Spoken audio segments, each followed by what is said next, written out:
İkinci kısım.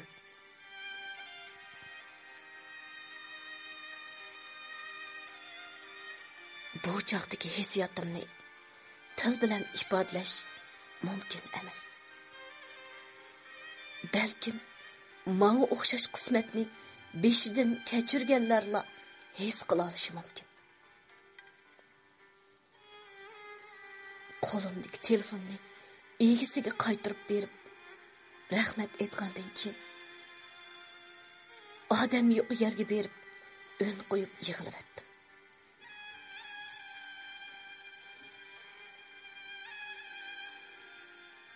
Shu chaqda zal ichidan birining onamning ismini chaqirganini angladim. Men yugurganimcha zal ichiga kirdim. Ciddi qutqizish bo'limining oldida bir sestra bir yon telefonni qo'lida tutganicha varqirayotdi. Men yugurib ciddi qutqizish bo'limining ishiga oldiga keldim.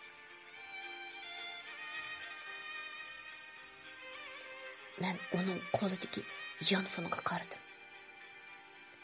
Bu yonfon onamning yonfoni ekan.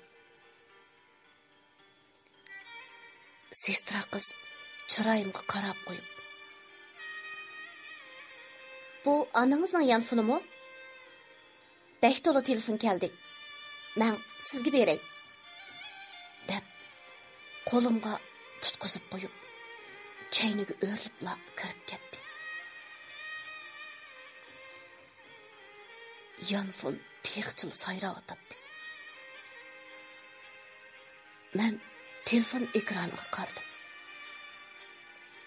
Ekrandagi nomer Amdila 17 yoshga kirgan enim Muxtarning nomeri edi. Men aldirabla telefonni ilib qo'liqimga tutdim. Shu chaqda enim Muxtar: "Ana, siz nada? Maktabdan kelsak ishlar ochiq. Lekin siz yo'q. Shuncha saqlasaqmi kelmadingiz? Qo'rsqimiz bak ichib ketdi, ana. Nega ketdingiz?"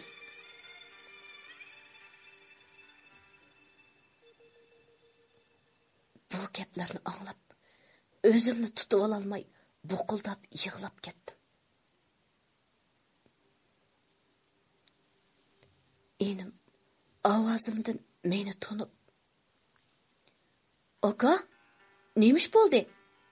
Siz nada? Onamga biror ish bo'lmagandi, ha? Nim bo'ldi, aka? Gap qiling, ha?" U to'xtamay mendan savol so'rayotdi.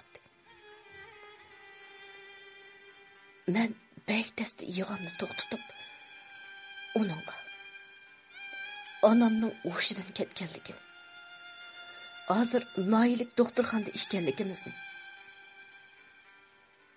boshqa kun tushganda urug' tuqqanlarga telefon qilsam, hammasining biz bilan kori bo'lmaganligini aytdim. Gaplarimni anglagan enim yig'laganicha: "Ko'nglingni yerim qilma, aka. Men hozirli pul g'amlab qishinga boraman" deb telefonni qo'yibdi. Enimning gaplarini anglab, xeyli umidga to'lgandek bo'ldim.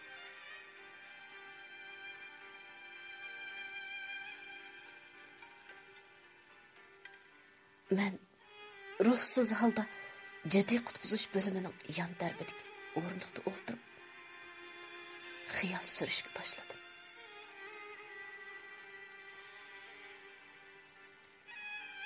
Aqlimga kelgandan beri hozirgacha bo'lgan ishlarning hammasi kino lentisdek ko'ngil ekranimdan o'tishga boshladi.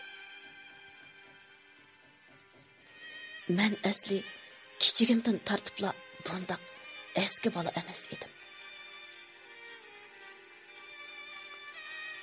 6 yilning oldida bizning oilamizmi xo'shallik cho'mgan baxtli bir oila edi. Men shu chaqda to'liqsiz o'tir maktabning 3-yilligida o'qiyotdim. O'qish natijammi bekla yaxshi edi. Mening dadam yurtda danq chiqqan yog'ochchi edi. Bundoq odamlarni bizning yurtda xarat deb ataydik. Dadam kishilarning bug'doy qo'noq saqlaydigan sal, qabristonlikqa qo'ydigan tavut, jo'zi o'rindiq va yengsilingan uylarning ishki, karvati qatorliq narsalarni voyaga yetkazib yasayalaydi. O chaqlarda oila sharoitimizmi shundoq yaxshi edi. Shundoq kunlarning birida bizning bu oilamizga ko'z tekkandakli bo'ldi. Bir shanba kuni uyda dam ilib yotdim. Dadam meni chaqirib,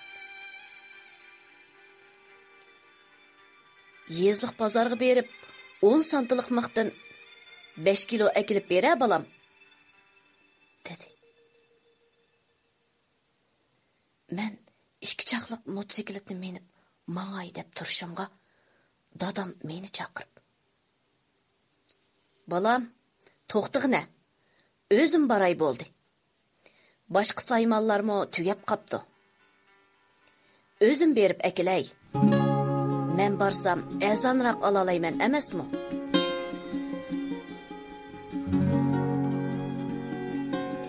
Rahmatli dadamning menga eng oxirgi ketim degan gapi shu bo'ldi. Men gap qilmay motosikletni dadamga tutqizdim. Dadam motosikletni menginicha o'ylab chiqib ketdi.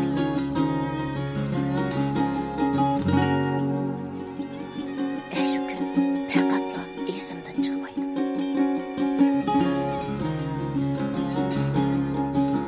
Dadam shu chiqib ketib, kech bo'lguncha qaytib kelmadi. Telefon qilsam, dadamning telefoni uyda qolgan ekan.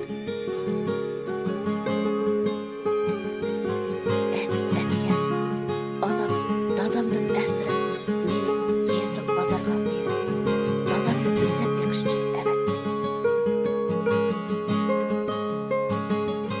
Bozorga ozliq qolganda yo'l yoqasida bir muncha odamning to'plashib turganini ko'rib, qiziqib bu yerga bordim. To'plashib olgan odamlarning orasiga kirib, yuragim eg'izimga kaplashib qoldi. Bu yerda biznikiga quyib qo'ygandek o'xshaydigan, u yer bu yerlari chiqib ketgan bir motosiklet bilan yerga yeyilib ketgan qandoqlar turadi.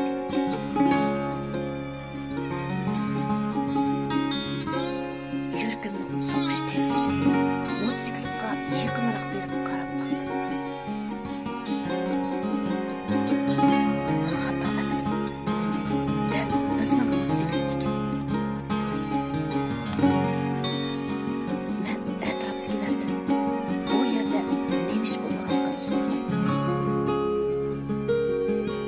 Ularning so'zlab berishicha, bugun atigan laqada qomshig'il besilgan cho'ng yuk mashinasi yo'lda kontrollikni yo'qotib, o'dilidan motosiklet haydab kelayotgan bir odamni besib o'tibdimish. Yardarni doktorxonaga elib ketibdi. Bu gaplarni anglab, "Dada!" deb varqirab tashladim. Men bekli qo'rqib ketgan edim. Men rostli bizning motosikletmi yoki emasmi qaytadan jazmlashtirish uchun heliq motosikletning qishig'i keldim.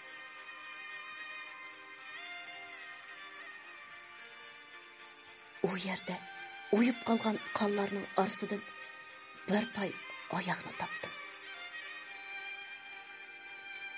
Bu bir pay oyog'ini qo'limga ilib qarsam, rastilla dadamning oyog'i ekan. Men oyog'ini ko'rib, varqirab yig'lab tashladim. Etrafda turganlar hayron bo'lib, qishimga keldi. Ularning orasida 2 qatnash soqchisi bor edi. Ular kelib, nemish bo'lganini mendan so'radi.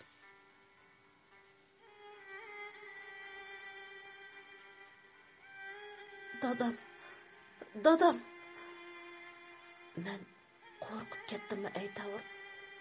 Shuningdan boshqa gap qila olmay yo'qotdim. Qatnash soqchisi qishimga kelib menga tasalli bergan. Hadisiga yo'liqquchining yanida hech qanday kimligini isbotlagudek buyum yo'q ekan. Әтигәндән бери уның аиләсендәгеләрне тапалмай туратдык. Сез дәрхал докторханага берип, раст сезнең дадыңызмы яки әмәсме җәзмләштереп бекиң, dedi. Мен катнаш сакчысыдан докторхананың адресini сорап алгандан кийин, yo'ldan bir машинаны тосыпла докторханага карап маңдым.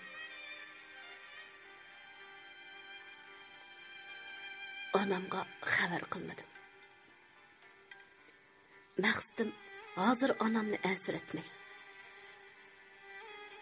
O odamning rastilla dadam yoki emasligini bilib beqib, ondan xabar qilay deb o'yladim.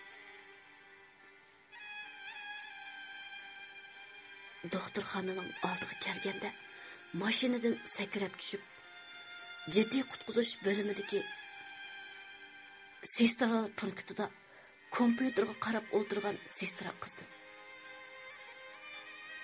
Bugun atiganda qatnash hodisiga yo'liqqan odam qaysi yotoqda deb so'radim. Sestra qiz bir yerda to'plashib turgan bir necha odamni chaqirdi. U odamlar hodis paydo qilguvchi shofir va shofirning aile tavabıtlar ekan.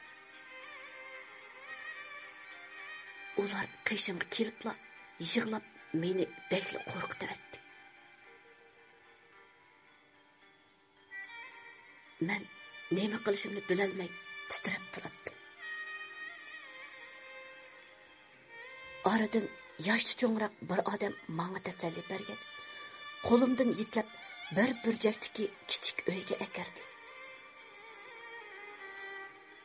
Eshikdan kirishim bilanla karvat ustida oq raxt bilan yepib qo'ygan bir odamning yotqanligini ko'rdim.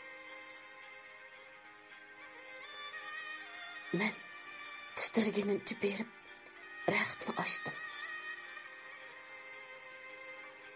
Voy yuragim, ne ko'zim bilan ko'ray. Bu mening dadam ekan.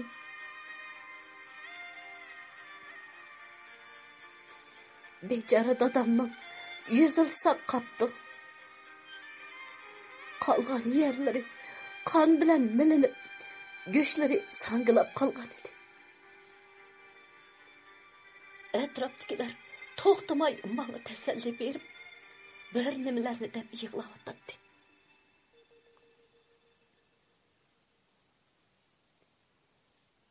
O gaplar qulig'imga kirsinmi? Men dadamga o'tib, o'ngrab yig'ilganimcha o'shimdan ketibdim.